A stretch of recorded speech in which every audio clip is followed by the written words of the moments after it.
kung hindi po natin gagamitin ng diplomasya para itaguyod ang ating posisyon, ay wala na po akong ibang alam na pamamaraan. Lalong-lalo na po ang ating kinakalaban ay isang economic and military superpower.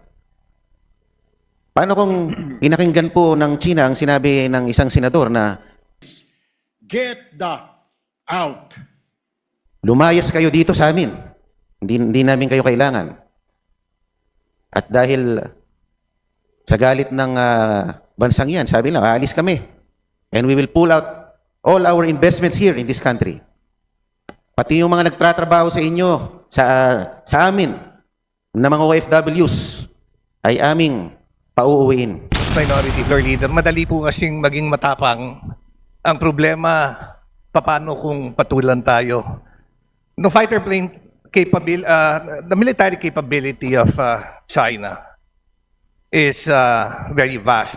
In fact, they have between 1,200 to 1,500 fighter planes, including fourth generation fighters, J-10, J-16, J-7 variants, and fifth generation J-20.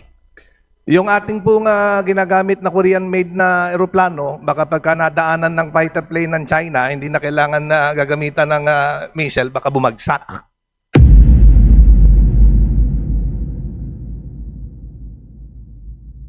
A few questions to the distinguished minority leader. Yes, you may. The Honorable Libanan. Of course, Madam Speaker, sorry. First of all, I express the same sentiment being expressed by our distinguished minority leader that in assessing our sovereignty and territory, we should be able to consider the primacy of dialogue and diplomacy. Naniniwala po ako na kailangan pa rin ang pagiging mahinahon habang ating pinaglalaban ang ating teritoryo. Lalong-lalo na kung ang isang kausap natin na isa ring soberanyang bansa ay malakas, makapangyarihan in terms of military and economic might, tayo ay dihado. Naiintindihan ko ang pananaw ng ating minority leader na kailangan ng dialogo at hindi isang maanghang na exchanges o pananalita upang may parating natin ang ating mensahe sa ating karatig bansa. At kung maaari lang magtanong sa ating minority leader, would you know, distinguished minority leader, who is allowing or who is giving the blessing for Commodore Tariela to go around schools and universities and conduct such presentations to the Philippine studentry? May alam po ba kayo, Ginoong minority leader? Madam Speaker, bago siya magtanong, inaalaw ko po siya na gumamit po ng aking oras, kaya sasagutin ko po siya. Una po ay, hindi ko po alam kung sino ang nag-aalaw sa kanya na umikot. Sabi ko naman, may academic freedom tayo.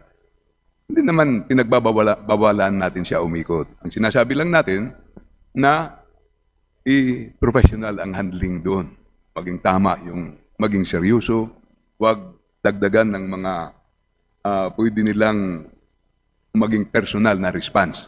Yun ang pinipersonal na nila tayo kasi pag nagkarikature tayo, para bang sa law, nag-argue ka, pag pinersonal mo yung tao, tawag dyan, argumentum ad hominem, pinipersonal mo na eh. Bawal yan sa husgado. On the level dapat ang ating usapan dito. Kaya sa tanong niyo po kanina, hindi ko po alam kung sinong nagpapaikot at kaya nga lang ako tumayo, hindi dahil sa pag-iikot, baka lang pwede ma-fine-tune ang kanyang ginagawa para hindi maka-agitate sa ating malaking bansang kapitbahay. Kasi, kumbaga, masyado nang mainit itong usapin na to. Tama po kayo, Ginoong minority leader. At dahil nga po, hindi na pinapayagang magkaroon ng escalation ng tensyon sa pagitan ng dalawang bansa. ay sinabi ng DFA na itong persona non grata should be the last resort dahil hindi sila naniniwala na ito ang dapat gawing bala laban sa ambassador ng China. At during the interpellation, during the budget hearings po, sinabi po ng DFA, the tensions in the West Philippine Sea is not the sum total of our relationship with China, sabi po nila. And in fact, the trade relations between the two countries remain to be robust. At meron pa rin pong ugnayan between interparliamentary relations. Sa katunayan, tayo nga po ay tayo po ang ASEAN chair ngayong taon na to. Kung hindi po natin gagamitin ang diplomasya para itaguyod ang ating posisyon, ay wala na po akong ibang alam na pamamaraan. Lalong-lalo na po, ang ating kinakalaban ay isang economic and military superpower. Paano kung pinakinggan po ng China ang sinabi ng isang senador na lumayas kayo dito sa amin, hindi namin kayo kailangan. At dahil sa galit ng bansang yan, sabi lang, aalis kami. And we will pull out all our investments here in this country. Pati yung mga nagtratrabaho sa inyo, sa amin, na mga OFWs, ay aming pauuwiin sa mainland China, sa Hong Kong, sa Macau, at sa anumang mga teritoryo. Ano kaya ang magiging economic impact nito sa Pilipinas? Without firing a single bullet, kumante through economic warfare. Ano kaya ang mangyayari sa Pilipinas? At sinabi lang, hindi na kami mag-aangkat ng inyong mga produkto. Ano po kaya ang mangyayari sa atin? Ginoong Speaker, Distinguished Minority Leader. Madam Speaker, yun nga ang isa ring problema natin. Marami tayong OFWs na nandun po sa bansang China at mga bilateral trade agreements natin. Kaya kailangan kalkulado po ang response natin sa ating foreign affairs at sa ating diplomatic strategy. At para sa kaalaman po ng lahat, sabi ko, ako po ay tutulong sa depensa ng ating bansa kung kinakailangan. Sa katunayan po, sa distrito po ni Congressman Sien Gonzales na aking distrito rin po, ay inimbitahan namin ang Philippine Coast Guard para doon ang Regional Training Center. At ngayon po ay nag-organize po kami ng Coast Guard Auxiliary. Pero habang naghahanda kami, kung ano ang mandato ng ating Pangulo, ay gawin nating mahinahon ito. Kasi alam naman natin ang bunga ng mga konflikto. Kahit saan tayo mapunta, ay dapat napag-aralan ng maayos. Yun lang po. Well, thank you very much, Mr. Speaker. And to end my interpellation, I still convey my continued support sa ating distinguished minority leader. Ito po ay kanyang pribilehyo na ipahayag ang kanyang nararamdaman by virtue of a privileged speech. At siya po, katulad natin, ay isang makabayan din. Hindi ko mo siya hindi nagiging padalos-dalos sa panalita, hindi ibig sabihin siya ay hindi makabayan. Iniisip niya rin po ang kapakanan ng ating mga Pilipino, hindi lang sa West Philippine Sea, kundi ang mga Pilipino na nagtatrabaho sa ibang bansa at ang mga Pilipino na nakikipagkalakal sa ating mga ASEAN neighbors. At gusto ko rin pong sabihin, ang ating bansa ay patuloy na nagpapahayag ng independent foreign policy. At ang gusto ng ating Pangulo na tayo bilang bansa ay friends to all, but enemies to none. Yun lang po. Maraming salamat po. Minority Floor Leader.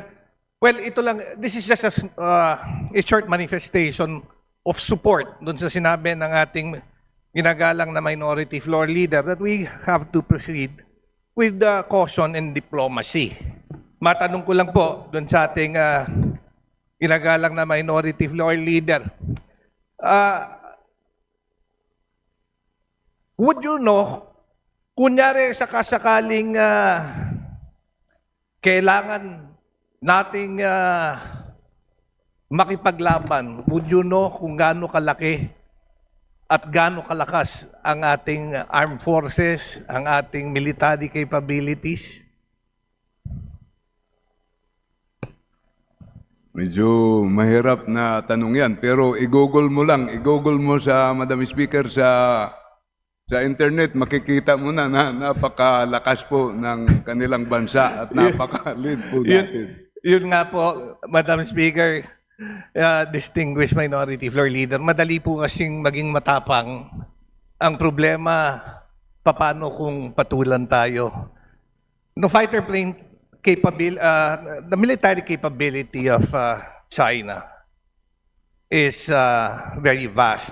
In fact, they have between 1,200 to 1,500 fighter planes, including fourth generation fighters, J-10, J-16, J-7 variants, and fifth generation J-20.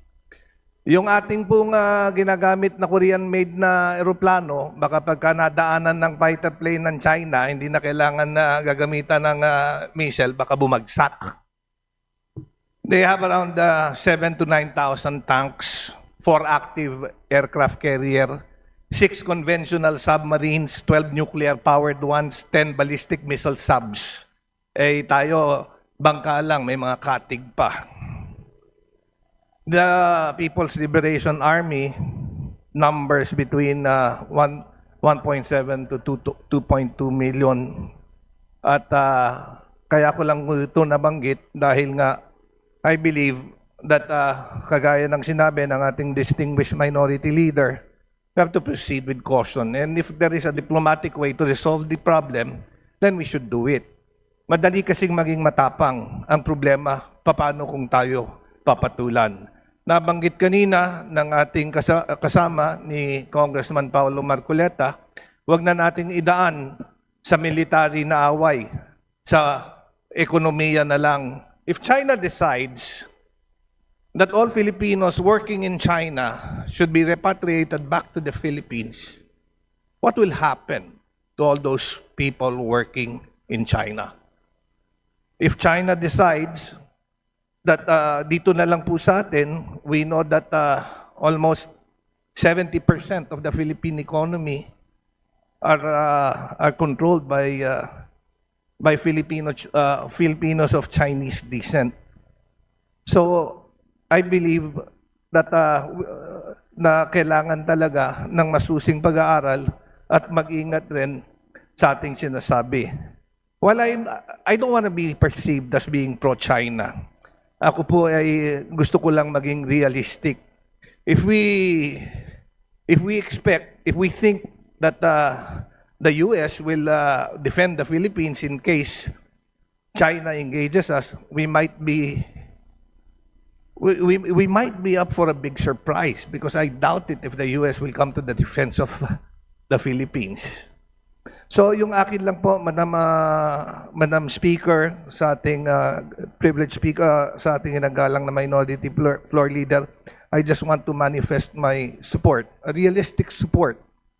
I love our country and I don't want us to be, I don't want to see this country go down the wrong path. And I want us to tread carefully.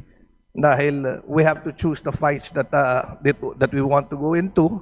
We cannot be remiss in our duty. If we want to protect the Philippines, then let's protect it. Kanina nabanggit ng ating kasamahan Congressman Nabante that China should respect us. But respect is not asked, it is earned. And I think we will earn it if we show that we deserve that respect from these other countries. Thank you very much, Madam Speaker at Ginoong Privileged Speaker.